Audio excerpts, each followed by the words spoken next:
Hello beautiful people, welcome to today's video. So I want to talk sinking funds. For those of you all who are not aware of what sinking funds are, they're basically like smaller savings accounts that you have built into your budget. Okay, so if you can foresee in the future that there is something that you will need to pay for, you can say, okay, I know, for instance, I need to go get some tires and I will need some tires in, say, maybe 5 months. Okay, tires are going to cost me $600. So say I get paid twice a week. Okay, so we'll say that's 10. I don't know why I pulled this calculator out, but $600 divided by the 10 means that each pay period I would need to set aside $60.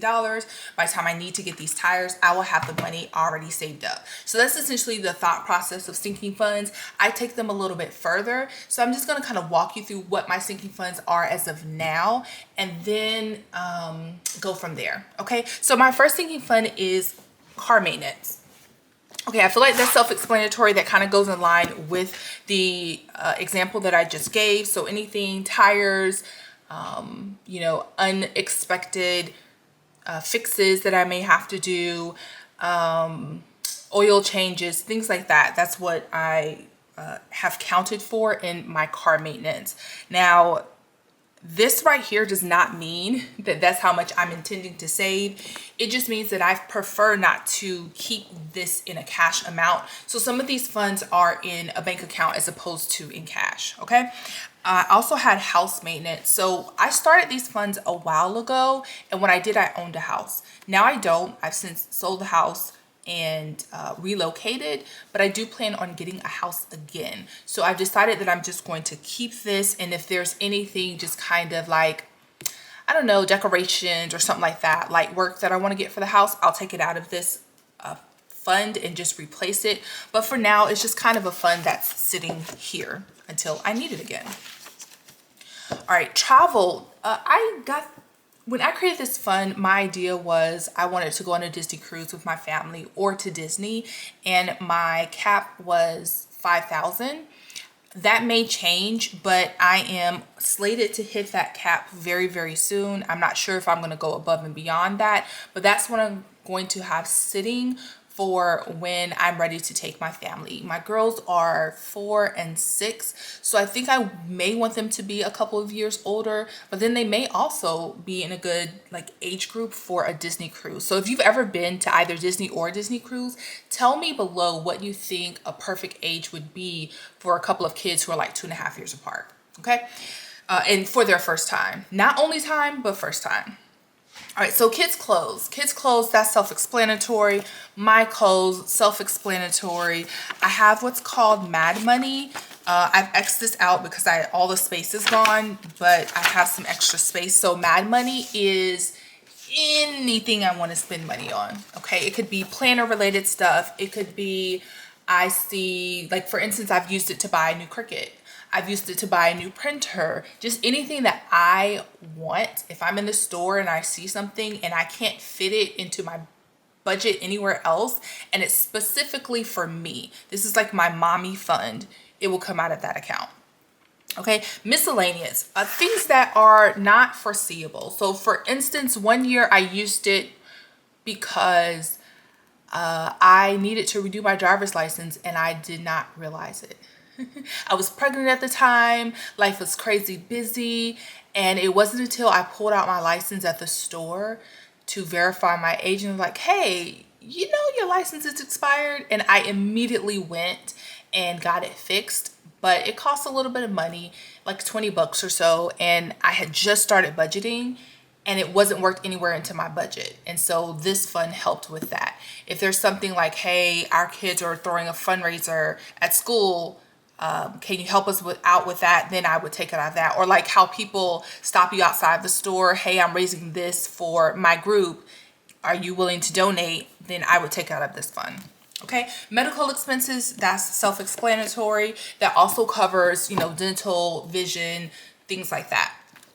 And gifts, that's self-explanatory as well. I try to save for gifts throughout the year, not just Christmas gifts, but retirement gifts, birthday gifts, Father's Day, Mother's Day, Grandparents' Day, things like that comes out of that account. And then family photos. So when I started this, I was pregnant. I also had a baby room fund and a family photo fund, intending for that to be for newborn photos and family photos. And I actually ended up taking my own newborn photos that turned out pretty good, but I decided to keep this fund. I keep it at $500, but if we want to take a family photo and maybe we're getting some outfits for the photo, it will come out of that. If like for school photos, my kids have like spring pictures and fall pictures, and then we have yearbooks, and then we had like I had kindergarten graduation photos and all that kind of stuff. It will come out of this account. All right, and that is it. So in total, I have, this is my Mad Money. We've talked about that. So 1, 2, 3, 4, 5, 6, 7, 8, 9, 10. So I have 10 in total. And so let's just talk about what I think, if we're starting off brand new, what I think a person would need. So let me get a piece of, we'll do a sticky note. Okay, so starting off, if I were to start my budget today, I would mandatory have these funds. Okay, I would have what's called a maintenance fund. Okay, remember for me, I had house maintenance and I had car maintenance. This would be covered under maintenance, okay? I would also do a medical fund, because as we know, healthcare is not free in the country where I am, which is United States. It ain't free. And that would again cover dental, that would cover eyes if you should need it. That would cover your doctor's appointments, co-pays, things like that. I would also have a clothing fund. So I have, especially if you have kids. Now, if you don't have kids and it's just yourself, generally once you get a certain age, you only need to add a couple of clothing pieces here and there.